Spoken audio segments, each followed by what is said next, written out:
Hey everybody, welcome back and thanks for tuning into this video where I'm going to continue our series on the top 10 reasons Canadians should think twice about voting for Mark Carney. Now, I'm not going to tell you who to vote for, but I will share my heart on who not to vote for and why. You don't need to agree with me. You might actually disagree with me, but please hear me out. Now, if you're Canadian, I can totally understand at this moment in time why you're anxious and afraid with the tariff issue and Trump. But this is not the time for a Mark Carney. The UK actually had a nickname for Carney. It was Carnage Carney. And so the fourth reason Canadians should think twice about voting for Mark Carney in this election is because Carney, here's the truth, friends, could care less if you ever own a home. Do I need to say any more? Now, I purchased my first home when I was 22 years old. That was a while ago.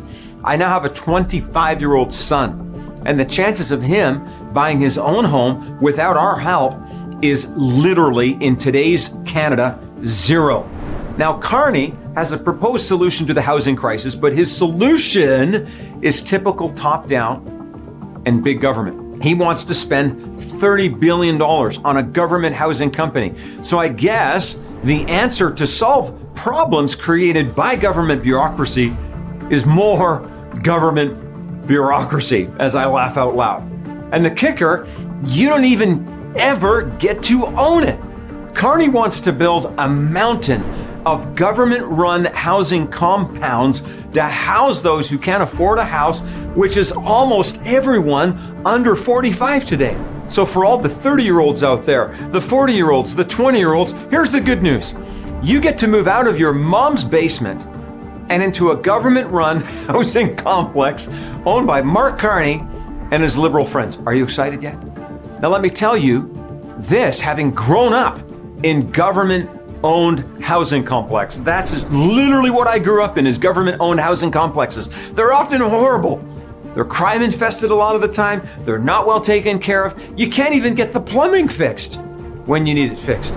Government housing monoliths completely demotivate and disincentivize work, pride, and community spirit. Whatever happened to the Canadian dream of owning your own home? And why can't Mark Carney, with his big brain, come up with policies that would allow average Canadians to own their own home? Not when they're 55, but when they're 35. Actually, this year is a huge part of why we see this massive age divide in polling in this election. Boomers love Carney because the policy of money printing and quantitative easing benefits those who already have assets like homes, rental properties, and stock portfolios. I mean, if you already have it, printing money makes you richer. Boomers love Carney because he's going to keep printing the money, and that means all their assets grow in value. But for younger folks, those 45 and under, money printing and the inflation that follows devastate them because they rely on wages and they can't get ahead. Please, boomers, that's why you should think twice before voting for Mark, because every vote for Carney is a vote against your kids, your grandkids, your great-grandkids. And so please, friends, join me for our next video tomorrow, where I'm going to continue with another reason Canadians should think twice about voting for Mark Carney. Canadians do not need a prime minister who cares more about spending government money so that the government owns more property rather than spending money so that you do. That is reason enough to vote for someone else, anyone else. Please subscribe to my channel and like and share this video. I'd love to see your comments below.